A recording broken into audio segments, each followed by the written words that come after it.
The call came on a Wednesday morning at 6:47 a.m. Seoul time. Jinwoo was already awake. He had been awake since 4. Sleep had become something that happened to other people since Kia left, something he watched from a distance like a man standing outside a restaurant looking through the glass at people eating warm food. His phone buzzed on the nightstand. Unknown Houston number. He picked up immediately. Hello? Silence for a second. Then breathing. Small breathing. The specific rhythm of someone little who had been rehearsing what they wanted to say and had now forgotten it completely. Jinwoo sat up straight. Jason? A pause. Hi, Daddy. Something cracked open in his chest so fast he had to press his fist against it. Hey, buddy. His voice came out rougher than intended. He cleared his throat. How did you get this number?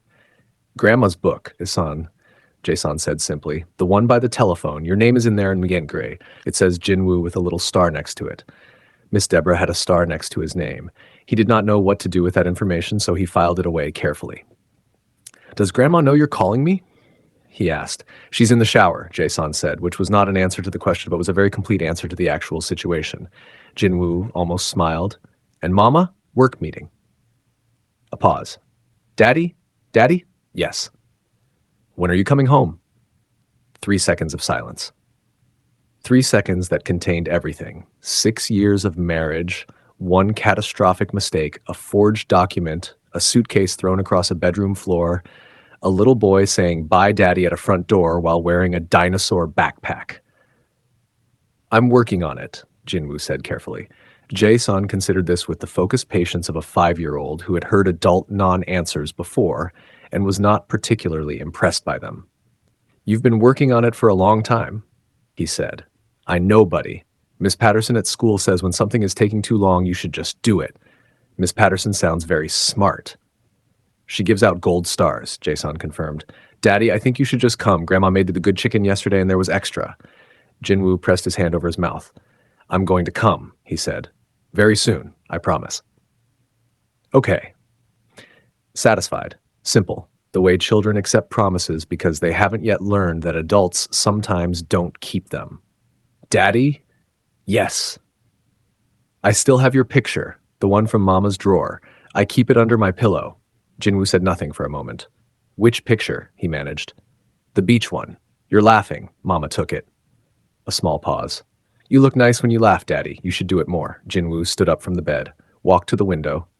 Seoul spread out below him, gray and early and completely indifferent to the fact that a 5-year-old had just said the most important thing anyone had said to him in months. I'm going to do it more, he said quietly. I promise. Okay, good. The sound of water stopping somewhere in the background, the shower. I have to go. Grandma's coming. Okay, Jason. Yeah. I love you. A beat. I love you too, Daddy. Then brightly, already moving. Bye. The call ended. Jinwoo stood at the window for a long time. Then he called Minjun. Minjun answered on the first ring because Minjun always answered on the first ring regardless of time zone, like a man who had accepted that normal sleeping hours were simply not part of his employment package. Sir. Find me a house in Houston, Jinwoo said, something furnished, residential neighborhood. I need it within the week. A pause. Houston, sir? Are you within the week, Minjun? Yes, sir. Typing sounds immediately. Any specific area? Jinwoo thought about a small boy with a photograph under his pillow and a grandmother with a star next to a phone number. 3rd Ward, he said. Somewhere quiet. He arrived on a Friday afternoon. The moving truck, which Minjun had arranged with maximum efficiency and minimum fanfare, pulled up to a neat brick rental house on a tree-lined street exactly 2 blocks from Miss Deborah's front door. Jinwoo stepped out of the car in a charcoal suit that cost more than most people's monthly rent and looked up at the house with the expression of a man fully committed to a decision he was also slightly terrified of. The neighborhood noticed him immediately. This was not surprising. A tall Korean man in an expensive suit directing movers through a Houston residential street on a Friday afternoon was not something that blended quietly into the background. 3 houses down, a curtain moved. 2 houses down, someone's sprinkler system that had been off all week suddenly came on, allowing the person holding the hose to remain outside naturally.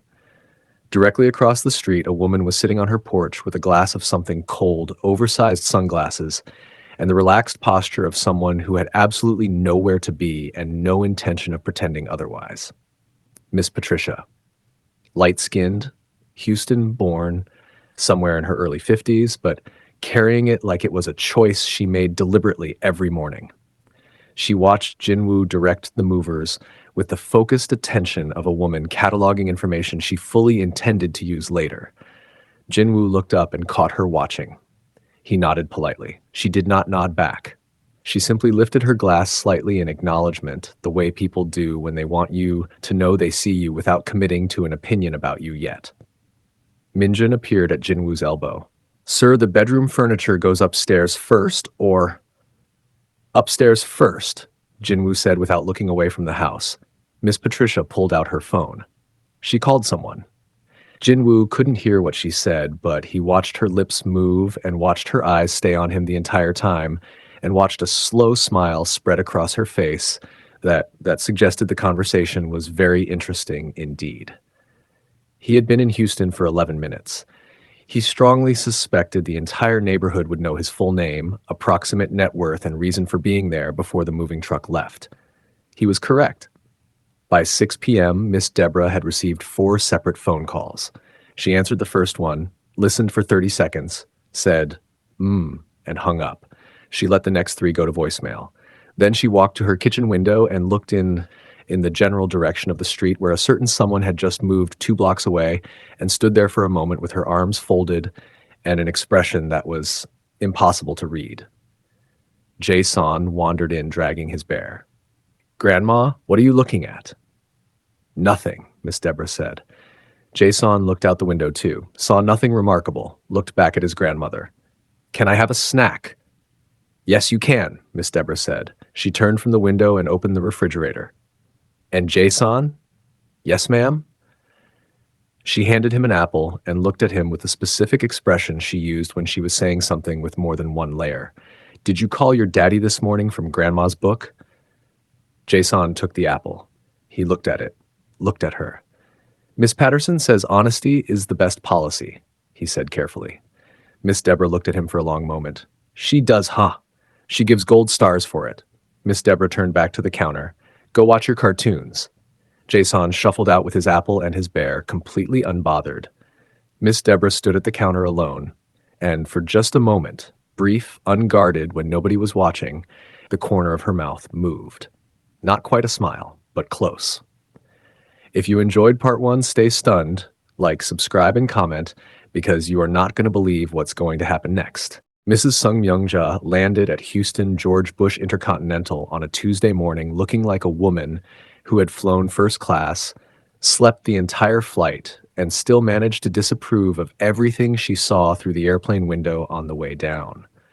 She was 61 years old, impeccably dressed, with the kind of posture that suggested she had never once in her life leaned against anything for support. She wore a pale gray coat that probably cost more than the airplane ticket, and she walked through arrivals pulling a single carry-on while her actual luggage, 7 pieces, matched set, was handled by the young assistant trailing 3 steps behind her. Jinwoo met her at the exit. She looked at him. He looked at her. She said, "You look terrible." "Hello to you too, Yoma." "When did you last sleep properly?" "I sleep fine." She looked at the shadows under his eyes with the calm diagnostic accuracy of a woman who had watched this face since birth and knew every version of it. "You look like a man who is sleeping fine the way people say they are fine when they are not fine at all," she said. She patted his cheek once, not gently exactly, more like punctuation, and walked toward the car. Minjun held the door open. Mrs. Sung stopped and looked at him. "You're the assistant?" "Yes, ma'am. Park Minjun." "You need to eat more," she said and got in the car. Minjun stood beside the open door blinking. Jinwoo passed him and said quietly, "Don't take it personally. She said the same thing to the Prime Minister once." The drive to Jinwoo's rental house took 40 minutes. Mrs. Sung spent the first 20 looking out the window at Houston with the expression of someone taking careful notes. The streets, the houses, the enormous sky. The way people move differently here. Wider, slower, with more elbow room than Seoul allowed. "It's flat," she said finally. "Most of Texas is," Jinwoo said. She looked at a barbecue restaurant they passed with a line stretching outside the door at 11 a.m. People are eating already? People eat barbecue at any hour here, Ioma. She looked at the line again, looked at the smoke rising from behind the building. Something moved briefly across her expression. Not quite interest, not quite hunger. Something in between that she smoothed over before it could be identified. She said, and returned to looking out the window.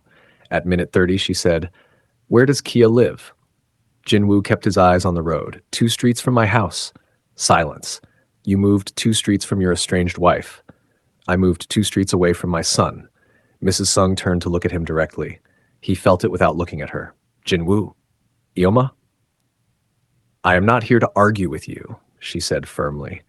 I am here because my grandson put a photograph of his father under his pillow, and I was not going to sit in Seoul and watch that from a distance any longer. She straightened her coat. I am also here because you made a catastrophic mistake, and somebody in this family needs to apologize to that woman properly. And since you appear to be making very slow progress, I decided to come and assist. Jinwoo gripped the steering wheel. I don't need assistance, he said. Mrs. Sung looked out the window again. Of course not, she said pleasantly. You're doing wonderfully on your own. Miss Deborah found out Mrs. Sung had landed approximately 45 minutes after the plane touched down. Miss Patricia had a contact at the airline. Nobody questioned this. It was simply a fact of Miss Patricia's existence that she had contacts everywhere and used them freely and without apology. She called Miss Deborah from her porch. His mother just landed, she said without preamble. Miss Deborah was quiet for exactly 3 seconds. Which airline? United. First class. 7 matched pieces of luggage. Miss Deborah set down her dish towel. Thank you, Patricia. You want me to? No, Miss Deborah said firmly. I'll handle it. She hung up. She stood in her kitchen for a moment with the specific stillness of a woman mentally preparing for something that required her full capability. Then she opened her refrigerator and started pulling things out. If Sung Myung-ja was coming to her house, and she absolutely was, because that was simply the next thing that was going to happen, whether anyone planned it or not, then Miss Deborah was not going to be caught without food on the table. That was not how she operated. Mrs. Sung arrived at Miss Deborah's door the following morning at 10 a.m. precisely. She had told Jinwoo she was going shopping. Jinwoo had looked at her carry-on-sized purse and the absolute intention in her posture and said nothing, because he had learned at approximately age 7 that there was no sentence he could construct that would redirect his mother once she had decided on a direction. She knocked twice, firm, unhurried. Miss Deborah opened the door. The 2 women looked at each other. 61 years of Seoul raising versus 63 years of Houston living. 2 women who had each built something from nothing and raised children mostly through sheer determined love and the refusal to accept any outcome they hadn't approved. Neither of them smiled immediately. They were both too smart for immediate smiling. Mrs. Sung spoke first. Miss Deborah, I am Sung Myung-ja. I believe we have things to discuss. Miss Deborah looked at her for one long measuring moment. Then she opened the door wider. You ate breakfast? She said. On the flight, Mrs. Sung said. Airplane food doesn't count, Miss Deborah said. Come in. Mrs. Sung sat at Miss Deborah's kitchen table 40 minutes later with a plate in front of her that contained scrambled eggs with cheese, grits, fried catfish, and buttered biscuits. She looked at it. She looked at Miss Deborah. This is breakfast? She asked. Every single morning, Miss Deborah confirmed, sitting across from her with her own plate. Mrs. Sung looked at the grits specifically. What is this? Grits. It looks like. I know what it looks like, Miss Deborah said. Eat it anyway. Mrs. Sung picked up her fork with the careful approach of a woman who had not survived 61 years by being reckless. She took a small amount of grits, tasted it. Her expression did not change. She took a larger amount. Then she tried the catfish, then the biscuit. Miss Deborah watched all of this without expression, drinking her coffee. Mrs. Sung finished everything on her plate. She set her fork down. This is very good, she said. The words came out slightly surprised, as though her mouth had committed to them before her pride could intervene. I know, Miss Deborah said simply, a breath of silence. Then Mrs. Sung reached into her bag and produced a small shopping bag, cream-colored silk ribbon handle. a logo on the side that Miss Deborah recognized immediately as something that cost considerably more than anything available at the Houston Galleria. She set it on the table and slid it across. "A small gift," Mrs. Sung said, "for your hospitality." Miss Deborah looked at the bag, looked at Mrs. Sung. She picked it up, looked inside at the designer wallet nested in tissue paper, set it carefully back on the table, and slid it back across with one finger. "Honey," she said evenly, "I don't carry bags I didn't buy myself." Mrs. Sung stared at her. Miss Deborah refilled her own coffee. 3 full seconds passed. Then Mrs. Sung did something Jin Woo had not seen her do in recent memory. She laughed. Not a polite laugh, not a social laugh, a real one. Sudden and genuine and slightly shocked out of her by a woman who had just handed back a $400 wallet without blinking. Miss Deborah watched her laugh. Then she allowed herself a small smile. "You want more grits?" she said. "Yes," Mrs. Sung said, still recovering. "Please." Miss Deborah served her. By noon, they were still at that table. Mrs. Sung had learned what sweet tea was and had opinions about it. Miss Deborah had learned that Mrs. Sung had tried to warn Jin Woo twice during the marriage when she saw him taking Kia for granted, and he had not listened either time. Miss Deborah absorbed this information quietly. "Men," she said finally. Mrs. Sung agreed with the depth of someone who had been married to one for 30 years. They sat with that shared understanding for a comfortable moment. "My son needs to fix this," Mrs. Sung said quietly. "He knows it. He simply doesn't know how." "My daughter isn't making it easy," Miss Deborah said, "which is correct. She shouldn't." "Agreed," Mrs. Sung said immediately. "She absolutely should not." A pause. "But perhaps," she looked at Miss Deborah carefully, "we could be of some assistance, quietly." Miss Deborah looked back at her with equal calculation. "I'm listening," she said, outside on the street.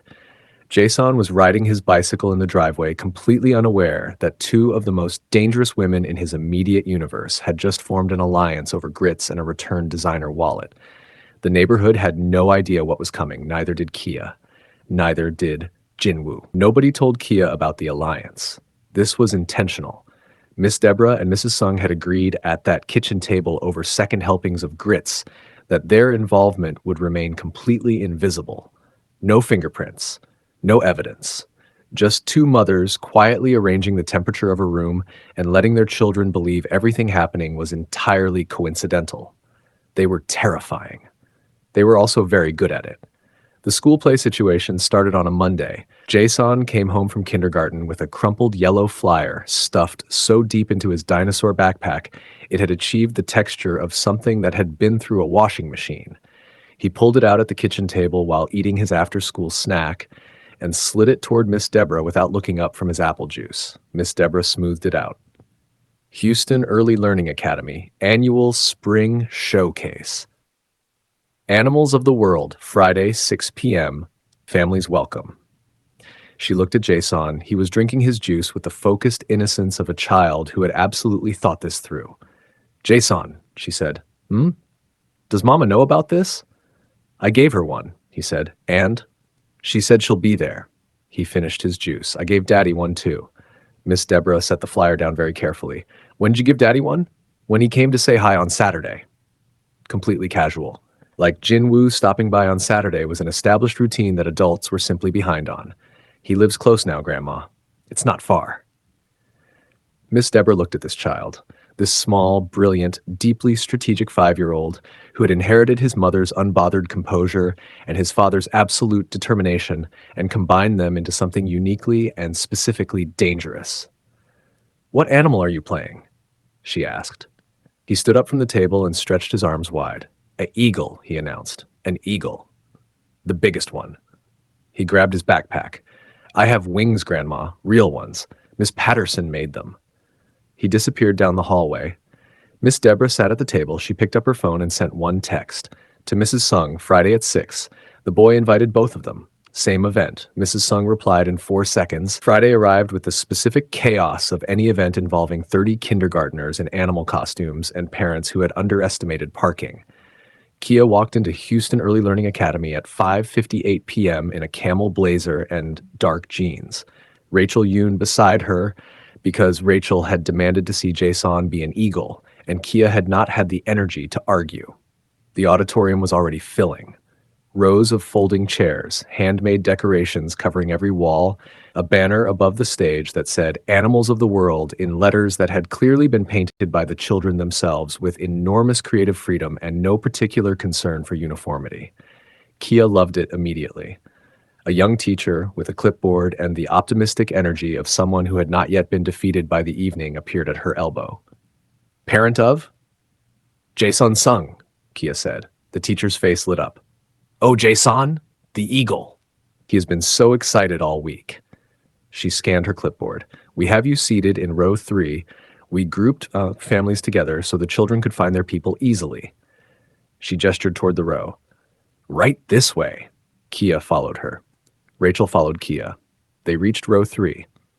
There was one empty seat beside a woman in a pale blue coat who Kia recognized immediately because there were not many faces in her life that looked that much like Jinwoo's. Mrs. Sung looked up. Kia, she said warmly, genuinely warm, not performance warm, the real kind. Kia stopped. Mrs. Sung, she recovered quickly because she had been raised by Miss Deborah, and recovering quickly was a survival skill. I didn't know you were in Houston.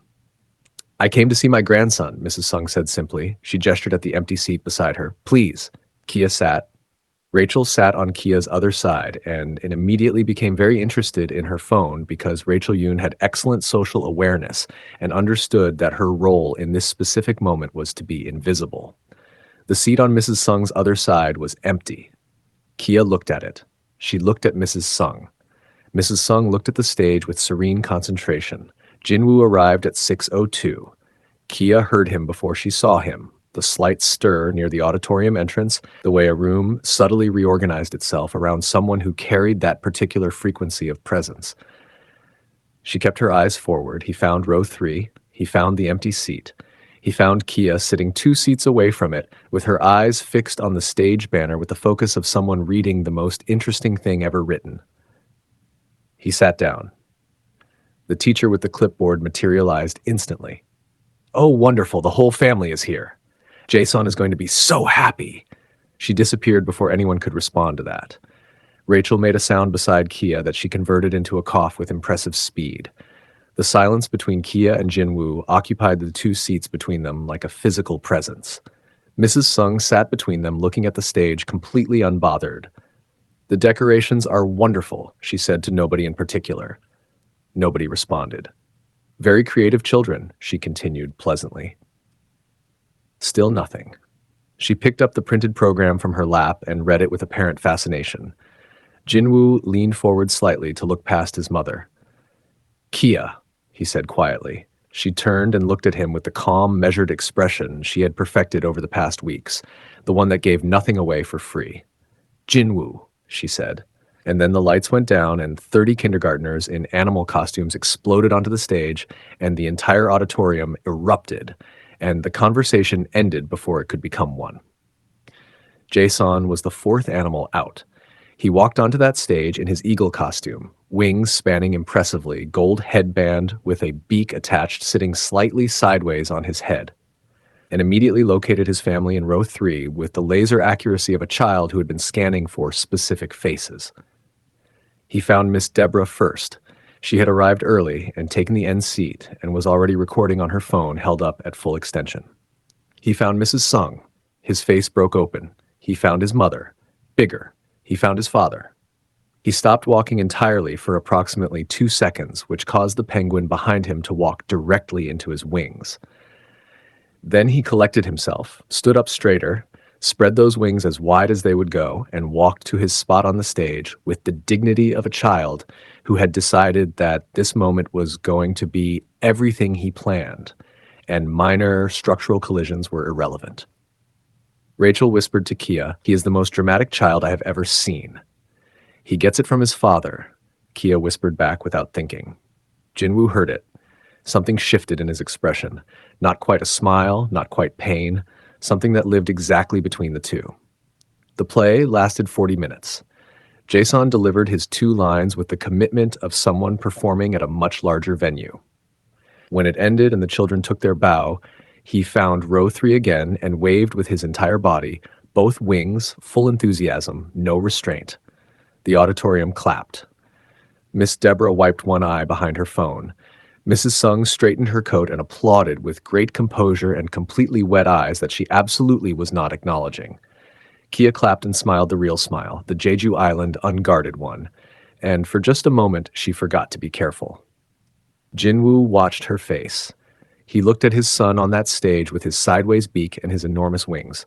He looked back at Kia, and something settled in him, quiet and certain, that no boardroom decision had ever produced. Not resolution, not a plan, just the simple, undeniable knowledge that this was his family, and he had almost thrown it away forever over a piece of paper, and he was not going to waste another single day of whatever chance remained. The chaos arrived on Thursday of the following week. Kia was in the middle of a Singapore video call. Full boardroom setup. Rachel at her right, 2 lawyers at her left, 4 Singapore partners on the large screen at the end of the conference table. The contract negotiation had been running for 2 hours. They were 20 minutes from a signature. Kia's work iPad was on the table to her left, displaying reference documents. It began ringing. Not a notification. A full FaceTime call. Loud, cheerful, the ringtone Jason had changed to 3 weeks ago. The one that sounded like a cartoon theme song. Kia reached over to silence it without looking. She missed the button. The call connected. Jinwoo's face appeared on the iPad screen. Large, clear, slightly confused because he had been expecting Jason, who had apparently taken the iPad from Kia's home office, called Daddy, placed it on the conference room table during his mother's meeting, and then wandered away to do something else entirely. Jinwoo looked at the iPad. The iPad was clearly not in a home. He looked at the people around the table. They looked at him. The Singapore partners looked at the unexpected Korean man who had appeared on a secondary screen during their contract negotiation. Rachel looked at the ceiling. Kia looked at the iPad with the specific expression of a woman who was going to have a very detailed conversation with a 5-year-old about technology boundaries at the earliest opportunity. Jinwoo, she said with supernatural calm, this is not a good time. He looked genuinely mortified. I didn't. Jason called me I wasn't? I know. I'll hang up. Please. He disappeared from the screen. The boardroom was silent for exactly 3 seconds. Then the lead Singapore partner, a composed man named Mr. Tan, who had negotiated deals across 12 countries, leaned forward and said, Was that Sung Jinwoo of SJ Global? Kia smoothed her blazer. It was. Mr. Tan looked at his colleagues, looked back at Kia. You know him personally?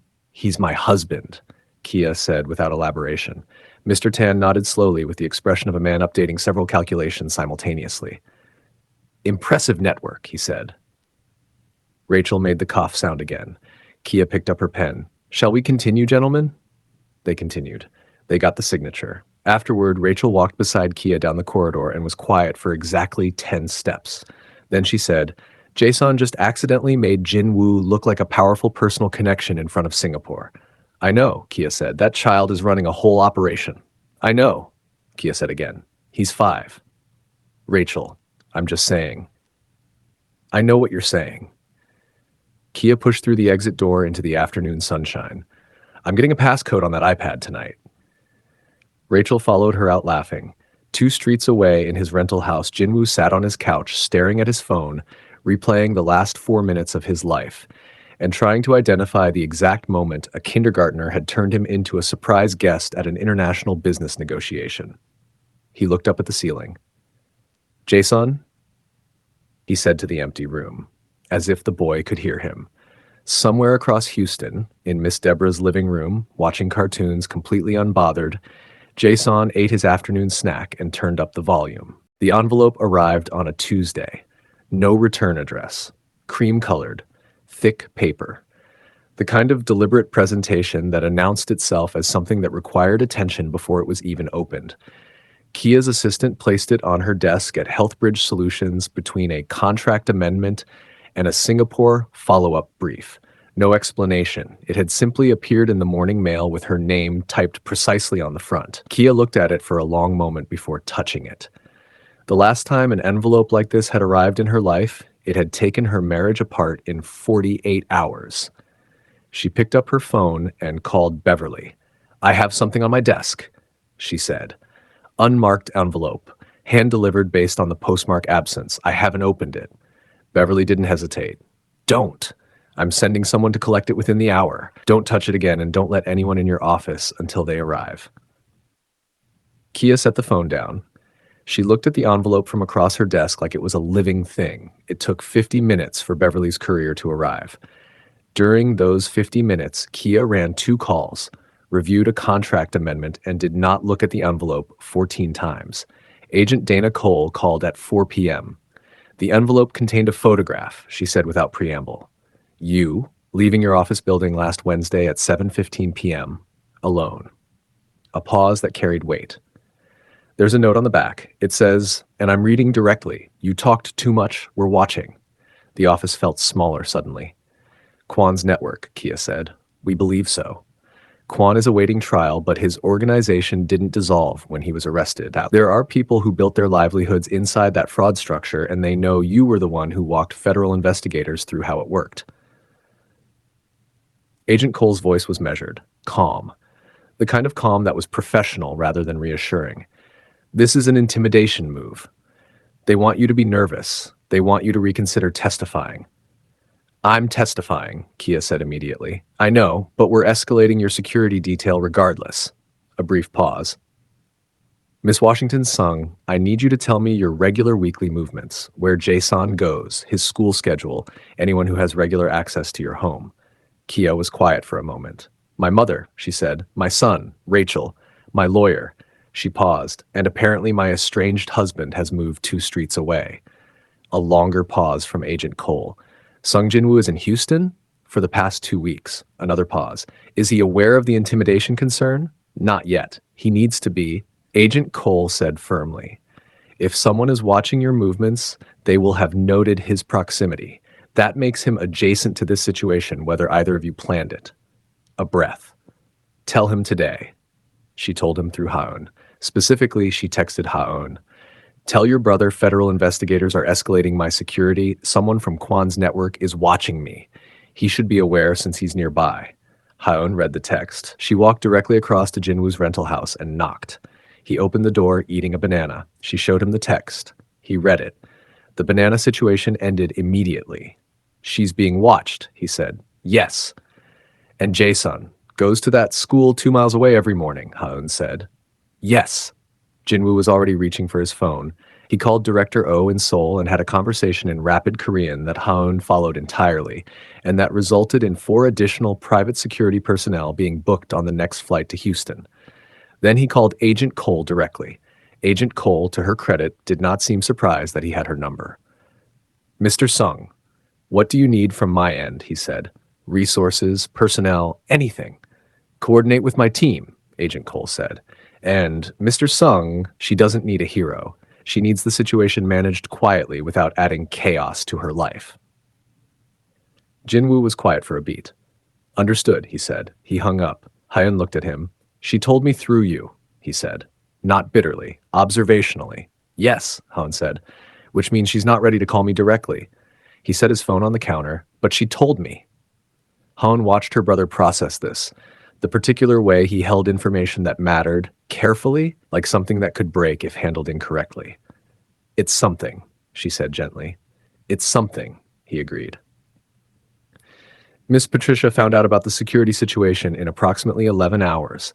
Nobody told her. She simply noticed the 2 additional cars parked on the street, identified their occupants as professional by the way they sat, cross-referenced this with the general recent energy of the neighborhood, and arrived at the correct conclusion through pure observation. She called Jinwoo. He had made the mistake of giving her his number 2 weeks earlier, when she had appeared at his door with a plate of cookies and the transparent intention of gathering information. He had taken the cookies. He had given the number. He had accepted that this was simply his life now. I see your people, she said when he answered. Good morning, Miss Patricia. Is Kia in danger? He paused. It's being managed. That's not what I asked. It's being managed by Miss Patricia. She was quiet for a moment. I have eyes on this street for 24 hours. I don't sleep much. You want an extra set that won't draw attention because they belong here? Jinwoo looked at his phone briefly. I would appreciate that, he said carefully. Good. A pause. You ate today? I was about to. I made biscuits. Come get some before they get cold. She hung up. Jinwoo stood in his kitchen. His Houston life had developed textures he had not anticipated. He put on his shoes. 3 days passed without further incident. The security held. Jason went to school and came back and watched cartoons and rode his bicycle and remained completely unaware that four professional adults were rotating shifts around his daily movements. Miss Deborah was informed quietly by Jinwoo personally. He had shown up at her door, hat metaphorically in hand, and told her directly. She had listened without interrupting, which from Miss Deborah was the equivalent of a formal reception. She had said, "My grandson will not be touched." Jinwoo had said, "Absolutely not." She had looked at him for a long, careful moment. Then she said, "You want to come in?" He had. He had sat on the plastic-covered couch, the good one, the same one he had sat on 6 years ago when he came to ask for Kia's hand. And Miss Deborah had brought him sweet tea, and they had talked for an hour about Jason, about security, about nothing personal at all. It was the most progress he had made in weeks. The dinner happened on a Friday, not a planned dinner, not a romantic setup. Jason had been asking consistently, creatively, and with increasing 5-year-old intensity for his parents to eat together and eventually the universe, assisted significantly by Miss Deborah, who mentioned casually to Kia that Jinwoo had come to discuss Jason's security and had seemed genuinely changed, arranged conditions that made saying no feel unnecessarily stubborn. Kia texted Jinwoo at 2 p.m. "Dinner tonight. For Jason. 7 o'clock. Don't make it into something it isn't." Jinwoo read the text 4 times. He texted back, 7 o'clock. Understood. He then called Minjun and said, "Find me a good restaurant, family appropriate, not too formal, not too casual, somewhere that feels..." He paused, searching for the right word. "Normal?" Minjun offered carefully. "Normal," Jinwoo confirmed. Minjun was found somewhere within 20 minutes. He had long since accepted that his entire career had restructured itself around the romantic situation of one man and was making peace with it daily. They met at the restaurant at 7. Jason arrived between his parents wearing his best shirt, a navy blue one Miss Deborah had ironed, and the expression of a child who had orchestrated the entire evening and was now observing its execution with quiet professional satisfaction. He ordered chicken fingers. He ate them methodically. He looked at his father, looked at his mother, looked at his chicken fingers, back at his father. "Daddy," he said. "Yes." "Do you like Mama's hair?" Jinwoo looked at Kia. Kia looked at her menu with sudden intense focus. "I always have," Jinwoo said carefully. Jason nodded, filed it away. "Mama." "Yes, baby." "Daddy got new shoes. You didn't say anything." Kia lowered the menu slightly, looked at Jinwoo's shoes, back at her son. "Very nice shoes," she said neutrally. Jason looked satisfied. He picked up a chicken finger. "You're welcome," he said to nobody in particular. Jinwoo pressed his lips together firmly. Kia looked at the ceiling briefly. The dinner lasted 2 hours. They mostly talked about Jason's school, his eagle costume, his teacher Miss Patterson, and the gold star system that Jason had apparently been leveraging aggressively. They talked about Houston, about the weather, about nothing that touched the edges of everything real. But they talked, without lawyers, without Hyeon in the middle, without a screen between them. Just 2 people and their son in a normal restaurant eating normal food on a Friday evening, like something that used to be ordinary and might, possibly, carefully, without any guarantees, find its way back to ordinary again. Jason fell asleep in the car on the way home. Jinwoo carried him inside. He laid him in his bed, pulled the covers up, found the one-eyed bear on the floor, and tucked it under the small arm automatically. The muscle memory of a father who had done this 1,000 times before everything fell apart. He stood up. Kia was in the doorway watching. Their eyes met across the sleeping child between them. Neither of them said anything. Jinwoo walked to the door, past her in the narrow doorway, close, brief, the faint, familiar scent of the perfume she had worn since before they were married. "Thank you," he said quietly. "For tonight." She nodded once. He left. Kia stood in the doorway of Jason's room for a long moment after she heard the front door close. She listened to her son breathe. She walked to her own room. She sat on the edge of her bed in the dark.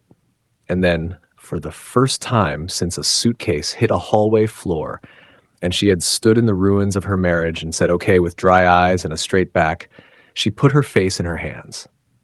And she cried. Not loudly, not dramatically, The quiet kind of tears that come when the armor finally gets too heavy to hold up for one more hour. She cried for the marriage she had loved, for the trust that had been broken, for the years that couldn't be returned, for the dinner that had felt so easy and so painful at exactly the same time, for the way he had tucked that bear under Jason's arm without thinking. She cried until she was empty. Then she sat up, breathed, wiped her face. Her bedroom door had a half-inch gap at the bottom. Something appeared in that gap. A cup of tea, sliding slowly, carefully across the floor until it was fully inside the room. No knock, no words, just the cup. Miss Deborah's hands disappeared from the gap.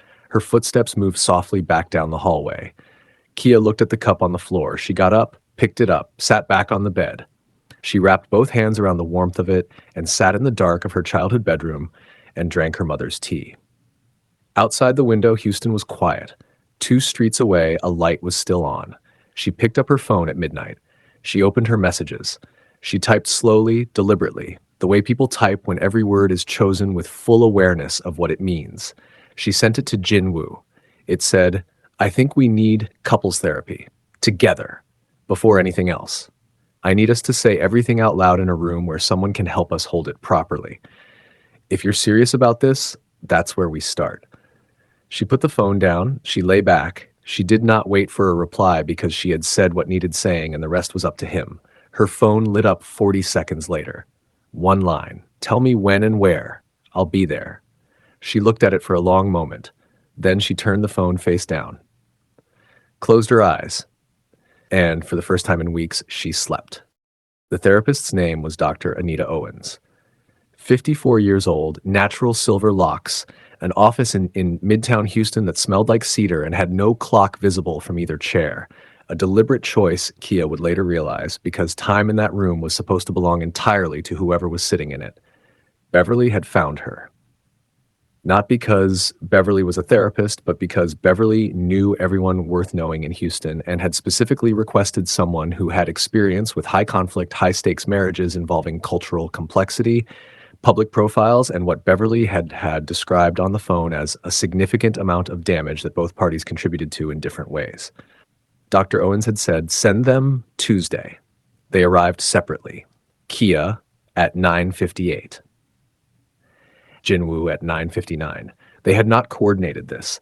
It was simply the rhythm of 2 people who had once known each other's timing completely and still, despite everything, operated on a frequency the other recognized. They sat in the waiting area for 60 seconds without speaking. Then Jinwoo said, "You look well." Kia said, "Thank you." 60 more seconds. Dr. Owens opened her office door. She looked at them both, sitting side by side, not touching, not looking at each other, radiating the specific tension of people carrying enormous weight with great posture, and said simply, "Come in." The first session lasted 90 minutes. Dr. Owens spent the first 20 establishing ground rules. No interrupting, no deflecting with logic when the real conversation was emotional, no using Jason as either a weapon or a shield. Everything said in the room stayed in the room. Jinwoo sat with his hands folded.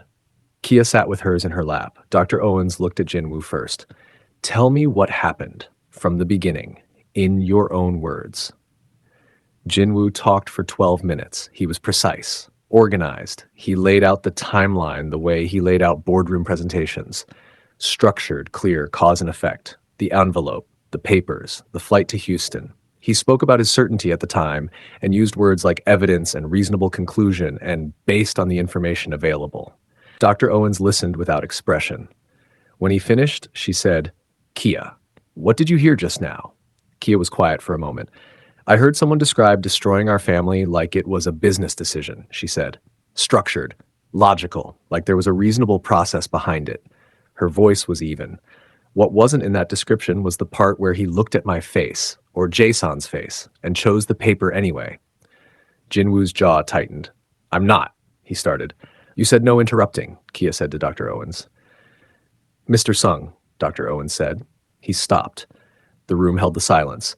Dr. Owens looked at him. "She's right. You described a process. What was happening inside you emotionally when you made that decision?" A long pause. He stopped, started again. "I was humiliated," he said finally. The word came out stripped of everything around it. Raw. I had built everything, my name, my company, my family, and I thought, he looked at his hands, I thought she had made me into someone people would laugh at. Kia looked at him. For the first time since they sat down, she looked at him directly. You cared more about what people would think, she said slowly, than about what you actually knew about me. It wasn't accusatory, it was just true.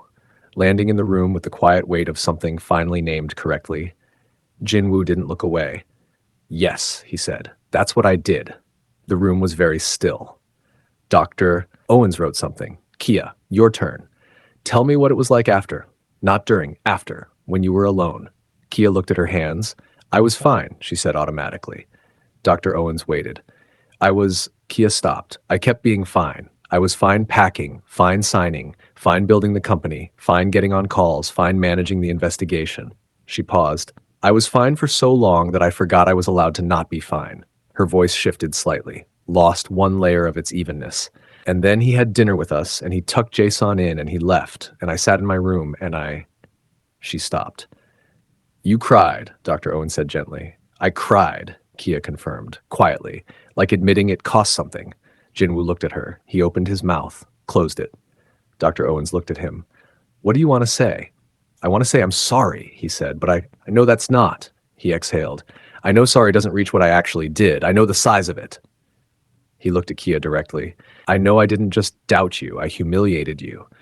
In front of your mom, in front of Jason, I took everything you had given me for 6 years and I threw it on the floor because my pride got louder than my sense. His voice was steady, but it was costing him considerably.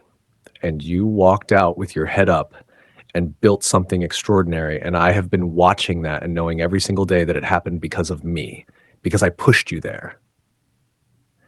Kia looked at him for a long moment. You did push me there, she said, and I'm proud of what I built. A breath. But I shouldn't have had to build it from pain. I should have been building it with you beside me. The room absorbed that. Dr. Owens let it sit for a full 30 seconds before speaking. This, she said quietly, is what we're working with. Not logistics, not timelines, this. She looked at them both. Two people who loved each other genuinely. One who let fear and pride override everything he knew to be true. One who survived so effectively she almost forgot she was allowed to grieve. She set her notepad down. Neither of you is a villain in this room. You're two people who need to decide, with full honesty and no pressure, whether what you had is worth rebuilding. Not for Jason, not for appearances, for yourselves. Silence. Then Jinwoo said, I know my answer. Dr. Owens looked at Kia. Kia looked at the window, at the Houston skyline sitting there in the mid-morning light, completely unhurried. I need more sessions, she said finally, before I know mine. Dr. Owens nodded. That's exactly the right answer. They came back Thursday and the following Tuesday and the Thursday after that. 4 sessions across 2 weeks. Each one is different, each one peeling back another layer of something that had been sealed over for months. The Thursday session was the hardest. Jinwoo talked about his father, a cold, exacting man who had raised him on the principle that trust was a liability and sentiment was weakness. He had never connected those lessons to his own behavior until Dr. Owens drew a very direct line between them in language so precise that Jinwoo sat back in his chair like someone had physically moved him. Kia talked about the moment she had decided to stop fighting, not the moment she packed. Before that, the moment in her mind, standing in that room, listening to him on the phone with his lawyer, when something shifted from he'll come back from this to he already chose. She described making that decision in real time, the precise second she had closed a door inside herself and started moving forward instead. Jinwoo listened to this without moving. When she finished, he said, I heard that door close. I just didn't understand what it was at the time. Dr. Owens looked at him. What did you think it was? I thought it was her giving up, he said. I know now it was her choosing herself. A pause. It was the right choice. I hate that she had to make it, but it was right. Kia looked at him. Something shifted in her expression. Small. Private. The kind of shift that happens when a person hears exactly the right thing said in exactly the right way at exactly the right moment. She looked back at the window. But the shift had happened, and Dr. Owens had seen it and said nothing because some things in that room were not hers to touch. The final session was on a Friday morning. quieter than the others, less excavation, more sitting with what had been uncovered. At the end, Dr. Owens looked at them both. Moro, you've done serious work here, she said. Both of you, what happens next is yours to decide. I don't recommend timelines or grand gestures. She paused. I recommend one honest conversation, outside this room, without an agenda, just two people saying what's true. She looked at Kia. Kia nodded slowly. She looked at Jinwoo. He looked at Kia. Dinner, he said quietly. Not a plan. Not a presentation. Just one word offered carefully like something that could be declined without damage. Kia considered it. Outside the window, Houston sat in full Friday sunshine, unhurried and warm, doing what it always did, holding its people in its enormous flat arms and waiting for them to figure things out. Dinner, she said. The restaurant Jinwoo chose was nothing like his usual. No private dining room, no reserved floor, no sommelier appearing at 12-minute intervals with suggestions nobody asked for. Just a warm, dimly lit Houston steakhouse on a Friday evening with leather booths and low music and the kind of atmosphere that asked nothing of the people inside it except that they stay a while. Kia arrived first. She wore a deep burgundy dress, simple, elegant, the kind of thing she put on when she wanted to feel like herself rather than impress anyone. She was shown to the booth. She sat. She looked at the menu without reading it. Jinwoo arrived 4 minutes later. He had not worn a suit. Dark shirt, simple watch. The kind of deliberate casualness that takes effort to achieve and communicates something specific. That tonight he was not the CEO of anything. He was just a man who needed to get something right. He slid into the booth across from her. They looked at each other. You didn't wear a suit, she said. You noticed, he said. Hard to miss. Something loosened slightly between them, not completely. Just enough. They ordered. They ate. They talked. Really talked. The way they had before titles and companies and envelopes and pain had accumulated between them. He told her about a disastrous attempt to cook oxtail from a YouTube tutorial that had resulted in Minjun quietly disposing of an entire pot at 11 p.m. without being asked. She laughed, the real one, unguarded, and told him about Jason informing his entire kindergarten class that his father was a king and Miss Patterson had called to verify what exactly their family situation was. Jinwoo covered his face with one hand. He told his class I was a king, he said. In those exact words, Kia confirmed. She seemed genuinely concerned. What did you tell her? I said you were in real estate. She sipped her water. She seemed relieved. He laughed. Full and real and unguarded and exactly the way Jason had described from the beach photograph. The kind of laugh that changed his entire face into something younger and undefended and worth keeping. Kia watched it happen. She looked down at her plate. The thing in her chest that she had been managing carefully for months shifted again. Larger this time, less containable. After dinner they walked. Houston evening, warm and unhurried, the street quiet enough to hear their own footsteps. Nobody planned the walk. They simply left the restaurant and kept moving, and neither of them suggested stopping. Jinwoo spoke first. I have thought about what I want to say tonight every day for 2 weeks, he said.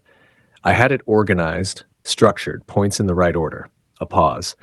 I'm going to throw all of it away and just say what's true. Kia kept walking, listening. I failed you, he said. Not just with the papers. Before that, I took for granted that you would always be there. That your strength meant you didn't need me to show up the way you showed up for me. I confused your capability with not needing care, he exhaled. You needed care. You deserved it every single day, and I got comfortable and stopped seeing that clearly. She was quiet. I am not asking you to forget what happened, he continued. I am not asking you to trust me because I've said the right things in a therapist's office. I am asking for the chance to show you, consistently, daily, without an expiration date, that I understand what I had and what it requires to deserve it. He stopped walking. She stopped too. They were standing under a streetlight. Houston spread out around them in every direction, warm and enormous and indifferent to the smallness of two people figuring out something enormous. Jinwoo looked at her. Then he did something she was not prepared for. He went down on one knee. Right there. On a Houston sidewalk on a Friday evening with cars moving past and distant music from somewhere and the completely ordinary world carrying on around them. No ring, no speech, Just him, on one knee, looking up at her with everything exposed and nothing hidden. "I promise you," he said, "that I will never again let my pride speak louder than what I know to be true about you. I will never make you stand alone in something we should face together." His voice was completely steady and completely wrecked at the same time. "I will not make you cry from pain again. That is not a negotiation. It is not conditional. It is the only promise I am making tonight because it is the only one that matters." Kia looked down at him. Her eyes were bright. She tried to hold the line. She lost. One tear, then another. Jinwoo stood up. He reached out slowly, giving her every opportunity to step back. And when she didn't, he wiped the tears from her face with both hands, carefully, the way you handle something irreplaceable. She let him. Then she closed the remaining distance and put her forehead against his chest, and he wrapped both arms around her, and they stood there on that sidewalk under that street light, while Houston moved around them like it had all the time in the world. Neither of them spoke. Nothing needed saying. They stayed at a hotel that night, not for drama, not for a grand romantic statement. Simply because the evening was theirs and neither of them was ready to return to separate houses and separate silences, and the fragile new thing between them needed space to breathe before it met the ordinary world again. They talked until 2 a.m. Room service. Bad television. Neither of them watched. The kind of conversation that fills in all the gaps, the small things, the funny things, the months of ordinary life that had happened separately and hadn't been shared with anyone who would have fully understood. She told him about the night Singapore called at 3 a.m. to confirm the contract, and she had celebrated alone in her kitchen with a glass of wine and Miss Deborah's leftover biscuits. He told her he had watched every public interview she gave after the Forbes feature and had to ask Min Jun to leave the room each time. She looked at him. "Every one, every single one," he said without apology. She shook her head slowly, but she was smiling. They came back Saturday morning. Jinwoo's car pulled up to Miss Deborah's house at 9:45. They walked to the front door together, not performing togetherness, just existing in the same space without the careful architecture of distance they had maintained for months. Miss Deborah opened the door before they knocked. She looked at Kia. Kia looked back at her mother with the quiet, clear eyes of a woman who had made a decision she was at peace with. Miss Deborah looked at Jinwoo. He met her gaze without flinching. She stepped back from the door. "Jason," she called into the house. "Come here, baby." Running footsteps. The specific thunder of small, determined feet. Jason appeared at the end of the hallway in his dinosaur pajamas, bare under one arm, hair entirely unbothered by gravity. He looked at his father. He looked at his mother. He looked at them standing together in his grandmother's doorway. His face did the thing, that enormous, uncontainable Jason thing, where every single emotion arrived at once and took over his entire expression without permission. He ran. Jinwoo caught him, lifted him, held him with the specific grip of a man who had thought about this moment every day for months and was not wasting a single second of it. Jason pulled back and looked at his father's face seriously. "Are you coming home now?" he asked. Jinwoo looked at Kia over their son's head. She nodded once. Small, certain. "Yes," Jinwoo told him. "We're all going home." Jason considered this for exactly 1 second. "Finally," he announced to the entire neighborhood. They loaded into the car 40 minutes later. Jason in the back with his bear and his backpack and the self-satisfied energy of a 5-year-old who had personally resolved a situation that adults had been fumbling for months. He was already explaining something very important to his bear in a low, serious voice that suggested the bear was receiving a full debrief. Kia settled into the passenger princess seat. Jinwoo started the engine. They looked at Miss Deborah standing on her porch. She was wearing her good house robe, arms folded, chin up, the posture of a woman who had held everything together through sheer force of love and absolutely refused to make a scene about it. Jinwoo got out of the car. He walked up to her. He stood in front of her. This woman who had fed him sweet tea the night everything collapsed, who had kept a star next to his name in her telephone book, who had slid a cup of tea under her daughter's door without saying a single word. And he said, "Thank you for everything you held when I couldn't." Miss Deborah looked at him for a long moment. Then she patted his cheek once. Take care of my child, she said. Simply. Completely. Every day, he said. He walked back to the car. He got in. As they pulled away from the curb, Kia turned and looked through the back window. Miss Deborah was still standing on that porch, one hand raised, one tear on her face that she was not bothering to wipe because there was nobody left in the yard to see it, and she had earned every drop of it. Kia faced forward. She reached across and found Jinwoo's hand on the console. He turned his palm up without looking away from the road. She held on. In the back seat, Jason had fallen asleep against his bear with the immediate unconscious confidence of a child whose work was done. The car moved through Houston morning, warm and golden and wide open, carrying them toward something that wasn't perfect and wasn't promised but was chosen, fully, eyes open, together, exactly as it should be. The end. My lovelies.